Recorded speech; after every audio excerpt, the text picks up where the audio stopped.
ವಿಶ್ವಾಮಿತ್ರ ಮತ್ತು ವಸಿಷ್ಠರು. ಒಂದು ಸಲ ವಿಶ್ವಾಮಿತ್ರರು ಕ್ಷತ್ರಿಯ ರಾಜನಾಗಿರುವಂತಹ ಕಾಲದಲ್ಲಿ ವಸಿಷ್ಠರ ಆಶ್ರಮಕ್ಕೆ ಬರ್ತಾರೆ. ಅಲ್ಲಿ ವಸಿಷ್ಠರು ವಿಶ್ವಾಮಿತ್ರನಿಗೆ ಆತಿಥ್ಯವನ್ನು ನೀಡ್ತೇನೆ ಅಂತ ಹೇಳಿದಾಗ, ನನ್ನ ಸೈನ್ಯವೆಲ್ಲ ಇದೆ, ಇದು ಆಶ್ರಮ, ಇಲ್ಲಿ ಸಾಕಷ್ಟು ಆತಿಥ್ಯ ನೀಡಲು ಸಾಧ್ಯವಿಲ್ಲ ಅಂತ ಹೇಳಿದಾಗ, ವಸಿಷ್ಠರು ಚಿಂತಿಸಬೇಡಿ ಅಂತ ಹೇಳ್ತಾ ವಿಶ್ವಾಮಿತ್ರರು ಮತ್ತು ಅವನ ಸೈನಿಕರೆಲ್ಲರಿಗೂ ಪಂಚಭಕ್ಷ ಪರಮಾನ್ನಗಳನ್ನಿತ್ತು ಗೌರವಿಸ್ತಾರೆ. ವಿಶ್ವಾಮಿತ್ರರು ಇದೆಲ್ಲ ಹೇಗೆ ಸಾಧ್ಯವಾಯಿತು ಅಂತ ಕೇಳಿದಾಗ ತನ್ನಲ್ಲಿದ್ದಂತಹ ಕಾಮಧೇನುವನ್ನು ತೋರಿಸ್ತಾರೆ. ಆಗ ವಿಶ್ವಾಮಿತ್ರ ತಾನು ರಾಜ, ಆದ್ದರಿಂದ ಈ ದೇಶದ ವಿಶೇಷವಾದವುಗಳೆಲ್ಲವೂ ಕೂಡ ತನಗೆ ಸೇರಬೇಕು ಅಂತ ಅಂದ್ಕೊಳ್ತಾ ಕಾಮಧೇನುವನ್ನು ಕರ್ಕೊಂಡು ಹೋಗೋದಕ್ಕೆ ಪ್ರಯತ್ನಿಸ್ತಾರೆ.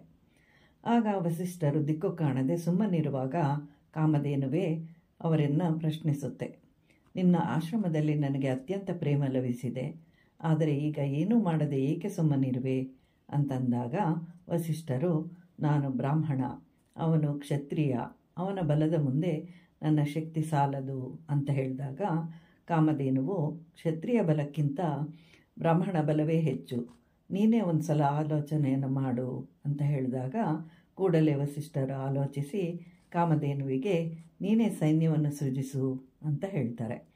ಆಗ ಕಾಮಧೇನುವಿನ ಎಲ್ಲ ಭಾಗಗಳಿಂದಲೂ ಸೈನಿಕರು ಜನಿಸಿ ವಿಶ್ವಾಮಿತ್ರನ ಸೈನ್ಯವನ್ನು ಸೋಲಿಸಿದಾಗ ಕೋಪದಿಂದ ವಿಶ್ವಾಮಿತ್ರನು ಹಿಮಾಲಯಕ್ಕೆ ಹೋಗಿ ಶಿವನನ್ನು ಕುರಿತು ಘೋರವಾದ ತಪಸ್ಸನ್ನು ಆಚರಿಸ್ತಾರೆ. ಶಿವ ಪ್ರತ್ಯಕ್ಷನಾದಾಗ ಪ್ರಪಂಚದಲ್ಲಿರುವ ಎಲ್ಲ ಅಸ್ತ್ರಗಳು ತನಗೆ ಕರಗತವಾಗಬೇಕು ಅಂಥೇಳಿ ಕೇಳ್ಕೊಳ್ತಾರೆ. ಶಿವನು ಅದನ್ನು ಕೊಡ್ತಾರೆ. ಕೂಡಲೇ ವಸಿಷ್ಠರ ಆಶ್ರಮಕ್ಕೆ ಬಂದು ತನ್ನ ಶಕ್ತಿಯನ್ನೆಲ್ಲ ಪ್ರದರ್ಶಿಸ್ತಾರೆ. ವಸಿಷ್ಠರ ಆಶ್ರಮವನ್ನೆಲ್ಲ ನಾಶ ಮಾಡಲು ಪ್ರಯತ್ನಿಸಿದಾಗ ಅಲ್ಲಿ ಋಷಿಮುನಿಗಳು ಅಲ್ಲಿಂದ ತಪ್ಪಿಸಿಕೊಳ್ಳಲು ಪ್ರಯತ್ನಿಸಿದಾಗ ವಸಿಷ್ಠರು ಯಾರೂ ಎಲ್ಲಿಗೂ ಹೋಗಬೇಡಿ ಅಂತ ಹೇಳ್ತಾ ಬ್ರಹ್ಮದಂಡವನ್ನು ಹಿಡಿದು ನಿಲ್ತಾರೆ. ಆಗ ವಿಶ್ವಾಮಿತ್ರರ ಎಲ್ಲ ಶಸ್ತ್ರಾಸ್ತ್ರಗಳು ಅದರಲ್ಲಿ ಲೀನವಾಗುತ್ತೆ. ವಸಿಷ್ಠರು ಆ ಸಮಯದಲ್ಲಿ ಅಗ್ನಿಯಂತೆ ಗೋಚರಿಸ್ತಾರೆ.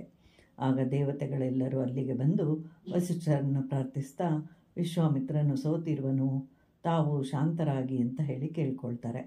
ಆಗ ವಿಶ್ವಾಮಿತ್ರರು ಅವಮಾನದಿಂದ ಮತ್ತೆ ಆಲೋಚಿಸಿ ಎಲ್ಲಕ್ಕಿಂತಲೂ ಬ್ರಹ್ಮರ್ಷಿ ಪದವಿ ದೊಡ್ಡದು, ಅದನ್ನು ಪಡ್ಕೊಳ್ಬೇಕು ಅಂತ ಹೇಳಿ ಹಿಮಾಲಯಕ್ಕೆ ಹೋಗಿ ತಪಸ್ಸನ್ನು ಮಾಡಿ ಬ್ರಹ್ಮರ್ಷಿಯಾಗ್ತಾರೆ.